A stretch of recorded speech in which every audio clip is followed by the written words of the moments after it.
दोस्तों, हम लोग लक्ष्मीकांत का हम लोग भारतीय राज्य व्यवस्था पढ़ रहे हैं और इसमें हम लोग मूल अधिकार देख रहे हैं। मूल अधिकार में हम लोगों ने अभी तक हमारे संविधान में आर्टिकल 12 से 35 तक मूल अधिकार है, जिसमें से हम लोगों ने आर्टिकल 15 तक हम लोग पढ़ लिया है। पीछे वाले वीडियो में जितने वीडियो में पढ़ाया हूँ, आप लोग नहीं देखे तो जाइए पहले उस वीडियो को देख लीजिए, प्लीज़ देखिए, उसके बाद ये वाला वीडियो देखिएगा, ज़्यादा समझ में आएगा। अगर नहीं भी देखेंगे फ्री वाला वीडियो देख लीजिए, फिर कभी टाइम मिले तो लास्ट जो बैक का जो वीडियो है उसको भी कंप्लीट कर लीजिए, अच्छा समझ में आएगा। चलिए हम स्टार्ट करते हैं अपने इस क्लासेस में। आर्टिकल 16 जो हमने संविधान में मूल अधिकार में फंडामेंटल राइट में आर्टिकल 16 दिया गया, तो क्या आखिर क्या बात करता है लोक नियोजन के विषय में, आखिर क्या अवसर क्या लाता है। क्या लोक नियोजन जो हम कहते हैं नौकरी की बात करते हैं, तो क्या नौकरी हमें नहीं मिलेगा? गवर्नमेंट जॉब की जो नौकरी मिलती है तो क्या उसमें भी कोई दिक्कत है? हम लोग तैयारी करेंगे, एग्जाम देंगे, नौकरी लगेगी। लेकिन आखिर इस नौकरी के अवसर में विविधता है। सिर्फ एक ऐसा नहीं है कि सिर्फ आपको नौकरी ही मिलेगा, कुछ इसमें प्रावधान है, विविधता है। हमारा संविधान में कहा गया है कि जाति, लिंग, जन्म स्थान, जन्म स्थान, लिंग, मूल के आधार पर, मूल वंश के आधार पर आप विभेद विभेद नहीं कर सकते। कहने का मतलब है, और मान लीजिए आप मान लीजिए आप किसी एग्जाम का तैयारी कर रहे हैं, आप फॉर्म डालें, एग्जाम दिए, आपको कंडीशन हमारी गवर्नमेंट या राज्य सरकार हो या सेंट्रल गवर्नमेंट हो, ये नहीं बोल सकती कि नहीं कि आप हिंदू हो तो आप एग्जाम दे सकते हो, आप आईएएस बन सकते हो, लेकिन मुसलमान हो तो आप आईएएस नहीं बन सकते। ऐसा इसी का खिलाफ करता है आर्टिकल 16। 16 कहता है कि आप ये नहीं बोल सकते हैं कि तुम इस वंश के हो तो तुम्हें हम नौकरी देंगे, तुम इस वंश के हो तो नौकरी नहीं देंगे, इसका भी रोक करता है। इतना ही नहीं, इतना ही नहीं कि तुम स्वर्ण हो तो तुम्हें अधिकार है इस पोस्ट पर जाना, लेकिन अगर तुम दलित हो तो उनको रोका जाएगा। इसी का विरोध किया जा रहा है। सबको अधिकार देता है, जैसे स्पष्ट लिखा गया है कि धर्म, वंश, जाति, लिंग, जन्म स्थान के आधार पर हम रोजगार के अवसर में किसी प्रकार का हम अयोग्य नहीं ठहरा सकते उन लोगों को। हम कहाँ ठहराएंगे? हमको तो उनको देना पड़ेगा अधिकार। जो उनका अधिकार है उसको उसको हम रोक थोड़ी सकेंगे। लोक नियोजन की बात किया जा रहा है। हम लोक नियोजन के कुछ अपवाद है कि हर चीज का अपवाद होता है, ठीक है। हमें आर्टिकल 16 में अधिकार है कि हम समाज में बराबरी का अधिकार की बात करता है कि हम किसी प्रकार का हम विभेद नहीं होने देंगे और सबको हम समानता के साथ लेके चलेंगे। लेकिन कुछ हमारे समाज के कुछ वंचित वर्ग हैं, उनके लिए भी कुछ अधिकार तो होना चाहिए ना। जैसे मान लीजिए हमारे संविधान ने हमारे देश के महिलाओं के लिए कुछ अधिकार दिया, हमारे देश में जो वंचित वर्ग के लोग हैं उनके लिए कुछ अधिकार दिए, हमारे देश में जो बच्चे हैं, पीड़ित हैं, शोषित हैं, उनके लिए अधिकार दिए। उसी अधिकार को हम आरक्षण के नाम से जानते हैं। आखिर जो आरक्षण का प्रावधान आया वो कहाँ से आया? और जितनी भी आरक्षण की, जैसे हमारे संविधान ने आरक्षण का प्रावधान किया हुआ है, और हमारे संविधान में कहा गया था कि आरक्षण की इस ड्यूरेशन के बाद में आरक्षण को बढ़ा दिया गया। कुछ लिमिटेड टाइम पीरियड के लिए आरक्षण का व्यवस्था 15 वर्षों के लिए किया गया था, लेकिन उसके बाद से आरक्षण लगता रहा। 1950 में संविधान लागू हुआ, तो कहा गया था कि नहीं, 1950 में संविधान लागू हुआ, कहा गया था कि नहीं 15 वर्षों के बाद इस आरक्षण को समाप्त कर दिया जाएगा, लेकिन सरकारें हमेशा आरक्षण को बढ़ाती रही है। इतना ही नहीं, कुछ नया नया आरक्षण, जैसे आर्थिक रूप से कमजोर वर्गों के लिए आरक्षण का प्रावधान सरकार ने कर दिया। देखिए आरक्षण समाप्त नहीं होने वाला है, लेकिन आरक्षण जरूरी भी एक तरीका से देखे तो वही हम समझना चाहता हूँ। जो हमारे संविधान में जो आर्टिकल 16 है, नियोजन की बात करता है, उसमें भी आरक्षण है। लेकिन आरक्षण वो खिलाफ नहीं है, वो समानता के खिलाफत में नहीं है। वो हमारे समाज में वंचित, दलित, शोषित वर्ग के बच्चों हैं, जो लोग हैं, उनको सपोर्ट करने के लिए बात करता है। देखिए, यहाँ पर कुछ अपवाद दिए गए हैं कि संसद किसी विशेष रोजगार के लिए निवास की शर्त आरोपित कर सकती है, जैसे कि सार्वजनिक रोजगार जिसमें निवास की जरूरत हो। अधिनियम 1957 कुछ वर्षों बाद 1974 में समाप्त हो गया। इस आंध्र प्रदेश, तेलंगाना, मतलब कहने का मतलब है ना कि कुछ राज्य हैं, वो चाहते हैं कि हम कुछ रोजगार, हमारे राज्य के रोजगार उसको हम आरक्षित कर दें, कि हर लोगों को ना, मतलब हर किसी और राज्य को आरक्षण। जैसे राज्य में जैसे डोमिसाइल नीति सुने हैं ना आप लोग, चर्चा में सुने होंगे डोमिसाइल। डोमिसाइल डोमिसाइल का मतलब क्या था? घरेलू, मतलब हम अपने, जैसे मान लीजिए बिहार, तो बिहार में अगर डोमिसाइल नीति लागू होता है तो बिहार के टीचर का एग्जाम बीपीएससी लेता है, तो बिहार के ही लोग उसमें टीचर बनेंगे, ना ही यूपी वाले, ना ही पंजाब वाले, ना ही हरियाणा वाले आ पाएंगे। बात तो समझिए, इसको बोलते डोमिसाइल। तो कुछ प्रावधान है कि डोमिसाइल आप नीति लागू कर सकते हैं, लेकिन विभेद विभेद नहीं कर सकते हैं। निवास के शर्त पर आरोपित है, देखिए लिखा हुआ निवास के शर्त पे, इसको डोमिसाइल कहते हैं।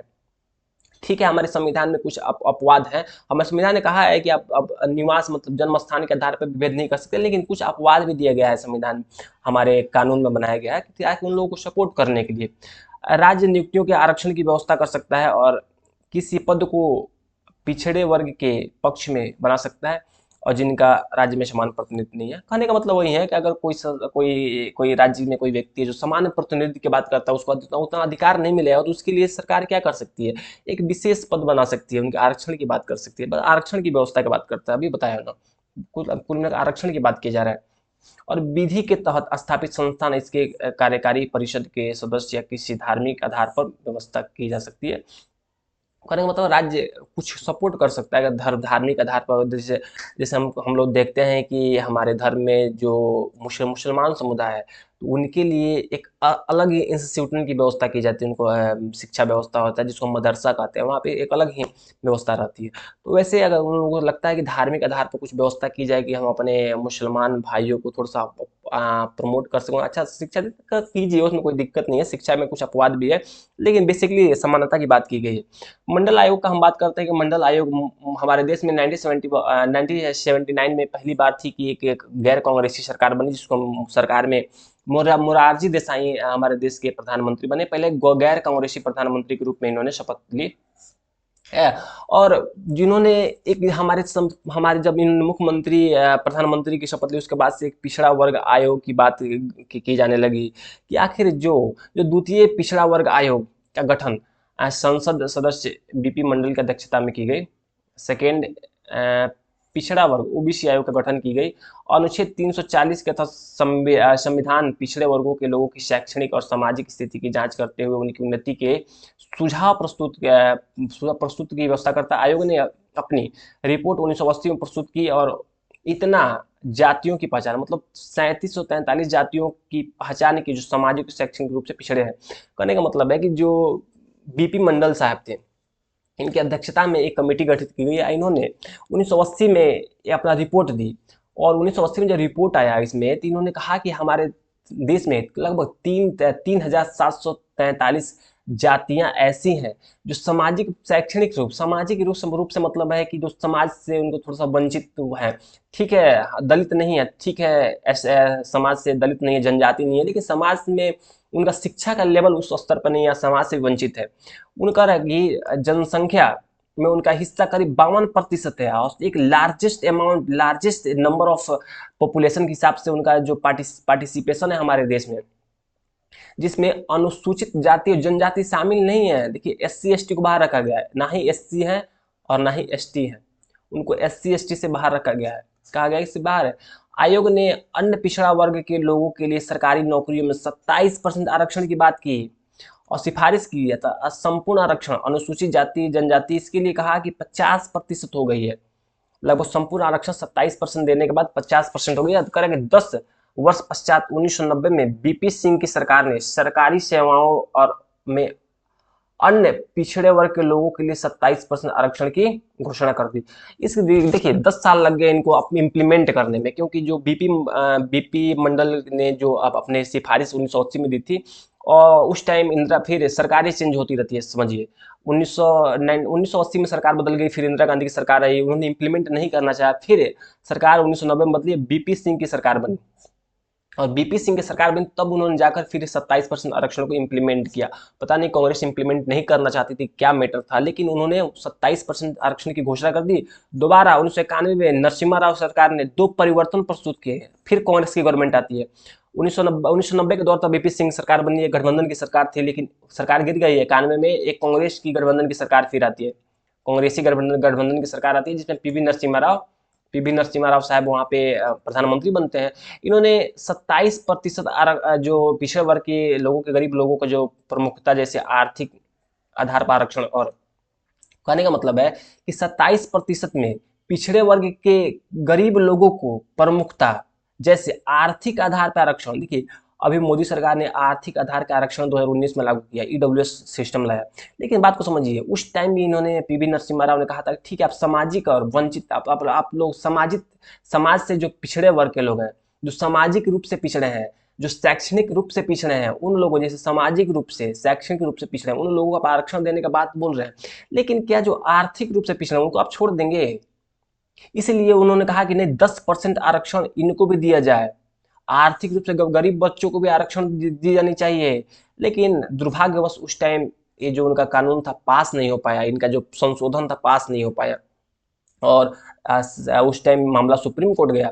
सुप्रीम कोर्ट ने इसको खारिज कर दिया। सुप्रीम कोर्ट ने कहा कि नहीं, आप जो बोलना चाहते हैं, आप जो करना चाहते हो, बिल्कुल संविधान के खिलाफ है, और 10% आरक्षण का मुद्दा वहीं समाप्त हो गया।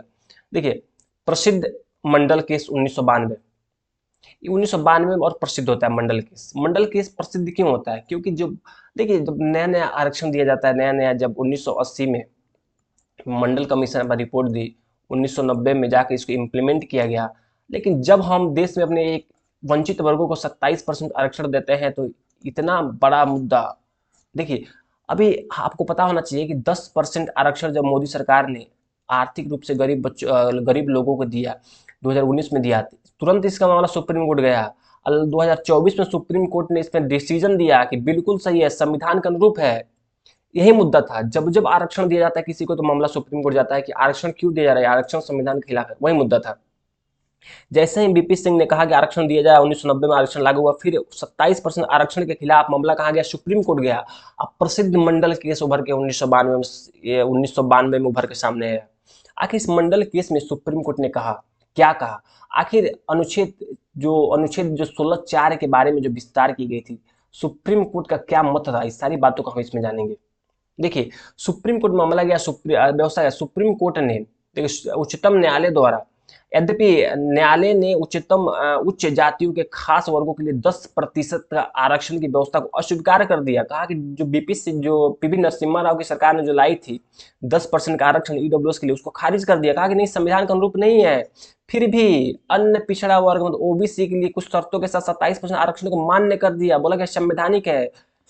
थोड़ा सा यहाँ पे एक वंचित वर्ग के, जो आर्थिक रूप से वंचित वर्ग, उनके लिए एक बहुत ही डिसअपीयरेंस बात हुई, वो डिप्रेस हुए। थोड़ा सा ऐसा नहीं होना चाहिए, लेकिन कोई बात नहीं, मोदी सरकार ने 2019 में इनको बुलाकर फिर से खड़ा कर दिया कि भाई तुम्हारा अधिकार है। 1900 जो मामला 1990 में, 1991 में कांग्रेस ने लाई थी, उस सपने को बीजेपी ने 2019 में कंप्लीट किया। समझ में, ये कांग्रेस की सरकार थी जिसने आर्थिक रूप से कम, आप लोग को लगता है ईडब्ल्यूएस मोदी सरकार ली, नहीं, ईडब्ल्यूएस लाने का प्रयास कांग्रेस सरकार ने की थी 1991 में। 1991 की घटना, 1900 लगभग 29-30 सालों के बाद, लगभग 30 सालों के बाद ये सपना पूरा हुआ, जो आर्थिक रूप से गरीब वर्ग के लोग हैं। लेकिन ध्यान देखिए, 27% आरक्षण, कहा कि ठीक है, आप लोग 27% आरक्षण देना है, संविधान के अनुरूप है, लेकिन इसमें कुछ प्रावधान लाया है, जैसे क्रीमी लेयर का सिद्धांत, जो मैं आपको समझा चुका हूँ क्रीमी लेयर का मैटर क्या है। इन्होंने कहा कि ठीक है, तो क्रीमी लेयर आप लगाइए। दूसरा कहा कि प्रोन्नति में आरक्षण नहीं होगा। प्रोन्नति का मतलब ये होता है, जैसे मान लीजिए प्रमोशन, इसको हिंदी में कहते हैं प्रमोशन। अगर कोई व्यक्ति है, अब मान लीजिए एक बार वो आरक्षण लेकर 27% आरक्षण लेकर वो सिलेक्ट हो गया और बन गया क्या, आईएएस। अब उसको इससे भी ऊपर जाना है, मतलब एक आईएएस से ऊपर अब जाएंगे ना, तो बहुत सारा सेक्रेटरी का पद होता है, आप लोगों को पता नहीं होगा। राज्य का जो सचिव होता है, जो सेंट्रल का कैबिनेट सचिव होता है, सब बहुत बड़े पोस्ट है। अगर इनको प्रमोशन चाहिए, तो प्रमोशन के लिए उसमें आरक्षण का प्रावधान होगा, वहां पे आरक्षण नहीं देखा जाएगा। इन्होंने कहा, किसने, तो मंडल केस में या प्रसिद्ध मंडल केस में, लेकिन केवल शुरुआती नियुक्ति के लिए मान्य होगा। इन्होंने इतना तो बोल दिया, लेकिन 5 वर्षों बाद 1997 में इसको चेंज कर दिया गया सरकार द्वारा। कहा गया नहीं, सुप्रीम कोर्ट आप जो बोल रहे हो ठीक मुझे नहीं लग रहा है। इसको कहा कि नहीं, हम तो आरक्षण देंगे, हम प्रोन्नति में भी आरक्षण देंगे, हम प्रमोशन में भी आरक्षण देंगे। सरकार सरकार गठबंधन की थी, इन्होंने पास कर दिया कि हम आरक्षण देंगे। केवल कुछ असाधारण परिस्थितियों को छोड़कर कुल आरक्षण की कोटा 50%, मतलब कहा कि 50% से ज्यादा आरक्षण नहीं होना चाहिए। और कोई असाधारण, मतलब कोई ऐसा स्थिति आ गई कि हमको आरक्षण देना बहुत जरूरी है, तो हम दे सकते हैं, वहीं आरक्षण नहीं देना। देखिए यहाँ पर लूप होल है। अब लिखा गया ना कि असाधारण परिस्थिति, इसी का लाभ उठाया सरकार ने और 10% आरक्षण ईडब्ल्यूएस के लोगों को दे दिया। कहा कि ठीक है, इन लोगों का भी अधिकार है, असाधारण स्थिति है, इसलिए हम इनको आरक्षण दे रहे हैं। कहा कि देखिए 50% आरक्षण को फिक्स करिए, लेकिन बोला कि बहुत ऐसी स्थिति आ जाए कि नहीं, समस्या बहुत गंभीर है, तो उस टाइम आप दे सकते हैं, आरक्षण दीजिएगा, लेकिन बहुत ही बच के। आगे ले जाने के नियम, देखिए कैरी फॉरवर्ड नियम, अतिरिक्त पदों को वैध रहेगा, लेकिन इसमें 50% के सिद्धांत को उल्लंघन नहीं। कहने का मतलब है, जैसे कुछ पद, जैसे मान लीजिए कि दलित हमारे समुदाय में, जैसे ओबीसी के लिए कुछ पद है, जैसे कि एक वैकेंसी है जिसमें 100 पद है, 100 पद में मान लीजिए 27 पद है ओबीसी के लिए। देखिए अब ओबीसी के 27 पद है, इसमें से मान लीजिए 20 पद ही फुलफिल हो पाया, 7 पद बैंक रह गए, इसको ब्लैंक कहते हैं, खाली रह गए। इस सिचुएशन में आप जो अगला वैकेंसी लाएंगे, उसमें आप 7 पद जोड़ दीजिएगा। यही बोल रहा है। इसको कहते बैकलॉग। वैध रहेगा, ठीक है, आप इसको जोड़िएगा, लेकिन ध्यान रहे आरक्षण 50% से अधिक नहीं होना चाहिए। वैसा नहीं कि आप इसमें इसमें 50% दे दें और इसमें बोल दें कि नहीं तो अलग से है, पिछला वाला है। नहीं नहीं, कुल मिलाकर आरक्षण 50% सीमा होना चाहिए, 50% अधिक नहीं हो सकती, ये बात बोला जा रहा है इसमें। अन्य पिछड़ा वर्ग मतलब ओबीसी में अति जोड़, जिसको न्यून जोड़ के अंदर परीक्षण के लिए एक अस्थायी वैध निकाय होनी चाहिए। उच्चतम न्यायालय ने उपरोक्त व्यवस्था के बाद इसको कहते हैं बहुत बड़ा केस था, इसको जजमेंट केस था ये। जो मुद्दा था ना, ये बहुत ही एक लार्ज लेवल पे जो मंडल केस आया। और देखिए निम्न निम्न कदम उठाए गए हैं, कह कि उच्चतम न्यायालय ने उपरोक्त व्यवस्था के बाद सरकार ने कुछ कदम उठाया। सरकार ने क्या किया, तो वो कह रहा है कि जो ओबीसी में क्रीमी लेयर के पहचान के लिए रामनंदन समिति का गठन किया। सरकार ने क्या कि रामनंदन समिति का गठन किया। कहा कि समिति से, रामनंदन समिति से जाकर आप देखिए कि कौन कौन है जो क्रीम है, दूध नहीं है, क्या है, क्रीम है, उनको हमको बाहर निकालना पड़ेगा। ध्यान रखिएगा, क्वेश्चन पूछ सकता है। इन्होंने 1993 में अपनी रिपोर्ट प्रस्तुत की। तो रामनंदन समिति किससे जुड़ा हुआ है, तो क्रीमी लेयर से जुड़ा हुआ है। संसद ने 93 में पिछड़े वर्गों के लिए राष्ट्रीय आयोग का गठन किया, एक ओबीसी आयोग भी आ गया। जैसे ही मामला संसद से निपटा, वैसे ही सुप्रीम कोर्ट से वैसे संसद ने कानून भी लाया, राष्ट्रीय और नौकरी आरक्षण के उद्देश्य से सूची में नाम जोड़े और निकालने का अधिकार दे दिया कि ओबीसी, एक ओबीसी आयोग है, मैंने ओबीसी के लोगों की कौन ओबीसी में है, कौन नहीं है, किनको कौन क्रीमी लेयर में, कौन, सारे मुद्दा को ओबीसी के आयोग के मूडी पर थप दिया गया। जो प्रोन्नति में जब आरक्षण की बात की जाए थी, संविधान में क्या किया, 77वां संविधान संशोधन किया। मतलब सुप्रीम कोर्ट ने बोला था कि नहीं, आप लोगों को प्रमोशन में कोई आरक्षण नहीं देना है, लेकिन 17वां संविधान संशोधन किया गया, 1995 में पास कर दिया गया, जिसमें ने कहा गया कि अनुच्छेद 16 में नई व्यवस्था जोड़ी गई। इसके तहत राज्य को शक्ति प्रदान की गई कि राज्य सेवाओं में पर्याप्त प्रतिनिधित्व न होने की स्थिति में राज्य के अंतर्गत सेवाओं में अनुसूचित जाति जनजाति को प्रोन्नति में आरक्षण दिया जा सकता है। पहले कहा गया कि एससी और एसटी, हमको इसको तो देंगे भाई, समाज से वंचित इनको आरक्षण देंगे। अब 2001 में देखिए 77वां संविधान संशोधन एससी एसटी को आरक्षण देता है, लेकिन 2001 में संविधान में 85वां मतलब 85 संविधान संशोधन किया गया और अनुसूचित जाति और जनजाति सरकारी सेवाओं हेतु आरक्षण के नियमावली के तहत प्रोन्नति मतलब प्रमोशन के मामले में परिणामिक वरिष्ठता की व्यवस्था की गई। और एक वरिष्ठता की बात की गई, थोड़ा सा एक वरिष्ठता भी देखा जाएगा, और 1955 से प्रभावी होगा। मतलब इसमें एससी एसटी के लिए प्रावधान किया गया, जो हमारे संविधान 77 कॉन्स्टिट्यूटिव अमेंडमेंट का संविधान संशोधन का है, या इसमें 85वां संविधान संशोधन 2001 का है। एससी एसटी के लिए व्यवस्था की गई। अब देखते हैं बैकलॉग के बारे में। बैकलॉग मतलब पीछे वाला देखते, इसमें सुप्रीम कोर्ट स्पष्ट कहा कि 81वां संविधान, सरकार ने क्या किया कि 81वें संविधान संशोधन 2000 के तहत रद्द कर दिया। बैकलॉग रिक्तियों के संबंध में निर्णय को सरकार ने रद्द कर दिया, सुप्रीम कोर्ट के निर्णय को रद्द कर दिया। इसने अनुच्छेद 16 में एक और व्यवस्था जोड़ दी, जिसके तहत राज्य ने रिक्त आरक्षित पदों अनुवर्ती वर्ष या वर्ष में भरने के लिए शक्तिशाली बनाया। इस तरह के आरक्षित वर्ग को उस वर्ष में के जिसमें भर्ती हुई के साथ नहीं जोड़ा जाएगा, आरक्षण के उस 50 सीमा का पालन किया जा सकता है, भर्ती हुई साथ नहीं जोड़ा जाएगा। संक्षेप में इसने बैकलॉग रिक्तियों का आरक्षण की 50 सीमा को समाप्त कर दिया। कुछ ने कहा कि नहीं, देखिए ऐसा नहीं है, जो 50% की सीमा है आप इसको क्या पालन करवा रहे हैं। सुप्रीम कोर्ट ने 81वां संविधान संशोधन किया 2000 में, और बैकलॉग रिक्तियों में अलग निर्णय दे दिया। सुप्रीम कोर्ट ने कहा था कि नहीं, आप लोगों को नहीं देना है, आप लोग ठीक है, आप लोग बैकलॉग दे दीजिएगा बाद में सीट, लेके आरक्षण नहीं बढ़ना चाहिए। लेकिन इन्होंने क्या किया, कहा कि नहीं नहीं, उस टाइम जितना सीट रहेगी उस पर आरक्षण देंगे। भी कौन सी बात हुई, सरकार ने इसमें क्या है 81वां संविधान संशोधन कर दिया। सरकार ये सब काम करती है, सरकार सुप्रीम कोर्ट को नियंत्रित करने का प्रयास करती है। और एक और देखिए 76वां संविधान संशोधन 1994 में तमिलनाडु आरक्षण अधिनियम 1994 नवीं अनुसूची में न्यायिक समीक्षा के तहत 69% आरक्षण को 50% का स्थान पर स्थापित कर दिया गया। तमिलनाडु में 1994 में जो नवीं अनुसूची में न्यायिक समीक्षा के तहत जो आरक्षण था, 69% आरक्षण को 50% का स्थान पर स्थापित कर दिया गया, मतलब कुछ आरक्षण वहां बढ़ा दिया गया। ये तो मुद्दा था कि थोड़ा आरक्षण वहां पे कैसे ज्यादा है कैसा कम है, तो ये कुल बातें हैं, तो ध्यान रखिएगा। एक तो रामनंदन समिति किससे जुड़ा हुआ है, क्रिमिनल से जुड़ा हुआ है। संविधान के 77वां संविधान संशोधन SC ST के आरक्षण की बात करता है प्रमोशन में। जो 85वां संविधान संशोधन 2001 में क्या बात करता है, उसको ध्यान रखिएगा। वो वरिष्ठता की बात करता है कि आरक्षण तो देंगे लेकिन वरिष्ठता के आधार पर देंगे। उसमें वरिष्ठता की बात करता है, उसमें वरिष्ठता की बात करता है, जो बैकलॉग से जैसे संबंध है, 81वां संविधान संशोधन याद रखिएगा, बैकलॉग का बात करता है।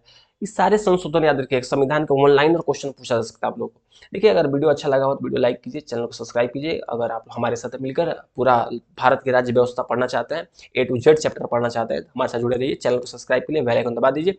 फिर मिलते हैं अगले पार्ट में, फिर हम आर्टिकल 16, आर्टिकल 17 अस्पृश्यता का अंत, आर्टिकल 18 उपाधियों का अंत, आर्टिकल सबसे इंपॉर्टेंट आर्टिकल 19 इसमें कहा गया वाक्य एवं अभिव्यक्ति की स्वतंत्रता की बात की, आर्टिकल 20, 21 जैसे प्राणवदैहिक स्वतंत्रता की बात की, सारी हम पढ़ेंगे, A to Z समझेंगे क्या मैटर है।